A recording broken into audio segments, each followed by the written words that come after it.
السلام علیکم ورحمۃ اللہ وبرکاتہ، نحمده ونصلي على رسوله الكريم، اما بعد، اعوذ باللہ من الشیطان الرجیم، بسم اللہ الرحمن الرحیم۔ صدقے کی اہمیت۔ میت صدقے کو کیوں ترجیح دیتی ہے؟ اگر وہ دنیا میں واپس لوٹا دی جائے تو جیسا کہ قرآن کریم نے فرمایا، اے رب، اگر مجھے تھوڑی دیر کے لیے واپس لوٹا دے تو میں صدقہ کروں اور نیکیوں میں شامل ہو جاؤں۔ سورۃ المنافقون۔ یہ نہیں کہے گا کہ عمرہ کروں گا، نماز پڑھوں گا، روزہ رکھوں گا۔ علماء نے کہا کہ میت صدقے کی تمنا اس لیے کرے گی کیونکہ وہ مرنے کے بعد اس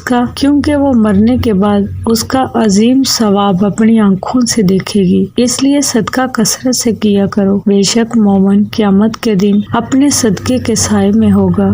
اللہ تعالیٰ سے دعا ہے اللہ تعالیٰ ہم سب کو صدقہ کرنے کی توفیق عطا فرمائے۔ آمین ثم آمین۔